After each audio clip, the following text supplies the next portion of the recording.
ये कैदी हर बार दवा खाने के बाद जेल के पहरेदार की नजर बचाकर चुपके से उसे उगल देता है।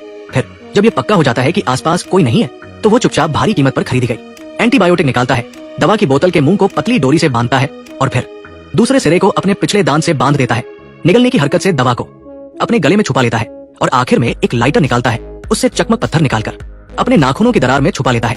ये सुनिश्चित करने के लिए कि उसकी योजना में कोई चूक न हो, वो अपने जूते के फीते से अपनी कलाई को मजबूती से बांधता है। फिर अपने अंगूठे को टेबल के किनारे पर रखकर पूरी ताकत से उस पर पैर रख देता है, लेकिन वो एक भी आवाज निकालने की हिम्मत नहीं करता, क्योंकि कुछ दिनों बाद उसे अस्पताल में बोन मैरो दान के लिए भेजा जाना है। ये उसके जेल से भागने का एक शानदार मौका है। हालांकि जेल के पहरेदार कोई मूर्ख नहीं है। बोन मैरो दान के दिन उसकी भागने की कोशिश को रोकने के लिए पहरेदारों ने हेलीकॉप्टर और सशस्त्र बलों की व्यवस्था की। यहाँ तक कि जेल का वार्डन भी ऑपरेशन थिएटर में नजर रखने के लिए पहुंच गया।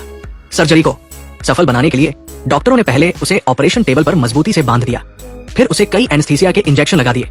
लेकिन अजीब बात यह थी कि आधे घंटे बाद भी एनेस्थीसिया का असर शुरू नहीं हुआ। कोई नहीं जानता था कि कैदी ने पहले ही चुपके से अपनी छोटी चाल चल दी थी और गले में छुपाई गई एंटीबायोटिक को निगल लिया था। उसका अंगूठा भी उसने दबाकर डिसलोकेशन कर लिया था और धीरे धीरे वो पहरेदारों की हथकड़ियों से आजाद हो गया। जब मौके पर मौजूद डॉक्टरों को कुछ गड़बड़ का एहसास हुआ तब तक बहुत देर हो चुकी थी।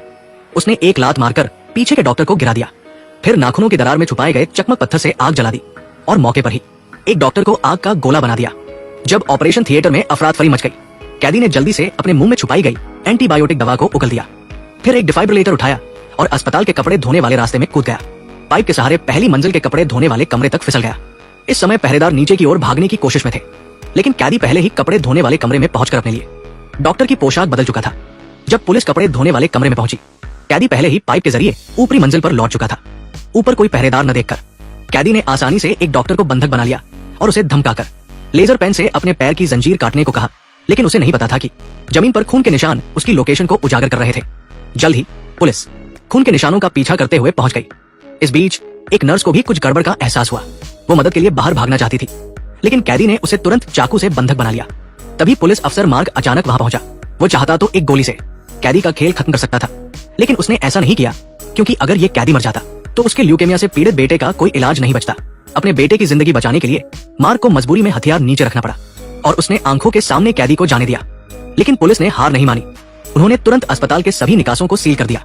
हालांकि कैदी भी कोई मूर्ख नहीं था। वो सीधे अस्पताल के ऑक्सीजन रूम में पहुंचा और जानबूझकर वहां एक लाइटर फेंक दिया, जिससे अस्पताल में आग लग गई।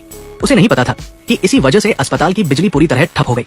जब अस्पताल में हड़कंप मच गया, तब तक पुराना मोह कैदी नीचे के पाइप से भागने में कामयाब हो गया। लेकिन जैसे ही वो बाहर निकला, पुलिस अफसर मार्क भी उसके पीछे पहुंच गया। ये जानकर कि मोह ने एक पिकअप ट्रक छीनकर भागने की कोशिश की, मार्क ने तेजी से पुलिस की गाड़ी से उसका पीछा किया और गाड़ी को एक लोहे के पुल की ओर ले गया।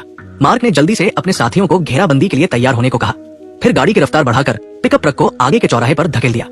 मोह को लगा कि अब मार्क उसका पीछा नहीं कर पाएगा। अब सबके फोन की बैटरी कितनी है, कमेंट में बताएं। एक ही बैटरी प्रतिशत वाले दोस्त बन सकते हैं। लेकिन तभी अचानक सामने रास्ता बंद कर दिया गया और जब उसने देखा कि आगे गाड़ी नहीं जा सकती, तो मोह ने जान जोखिम में डालकर गाड़ी छोड़कर भागने की कोशिश की। लेकिन मार्क जरा भी घबराया नहीं, क्योंकि उस वक्त लोहे का पुल धीरे धीरे ऊपर उठ रहा था। जब तक मोह के पास पंख न हो, उसके लिए भागना नामुमकिन था। लेकिन मोह हार मानने को तैयार नहीं था। उसने सीधे 100 मीटर ऊंचे पुल से छलांग लगा दी। इसके लिए मार्क को भी उसके पीछे कूदना पड़ा। आखिरकार थोड़ी तलाश के बाद मार्क ने मोह को समुद्र से बाहर निकाल लिया। इस तरह मोह को फिर से ऑपरेशन टेबल पर लाया गया और डॉक्टरों ने उसकी सर्जरी कर बोन मैरो निकाला, जिसे एक लड़के में ट्रांसप्लांट कर दिया गया। इस वजह से मार्क के ल्यूकेमिया से पीड़ित बेटे की बोन मैरो ट्रांसप्लांट सर्जरी सफल रही और इसके बाद परिवार खुशी खुशी जिंदगी जीने लगा। लेकिन इस वक्त मोह ने भागने की उम्मीद नहीं छोड़ी थी। सामने एक पुलिस वाला जो थोड़ा कम समझदार लग रहा था, उसके पास उसने कमजोर आवाज में कुछ कहने का नाटक किया। लेकिन जैसे ही सामने वाले ने अपनी सतर्कता ढीली की, उसकी पिस्तौल पहले से ही मोह के हाथ में पहुंच चुकी थी। इसके साथ ही फिल्म खत्म हो जाती है।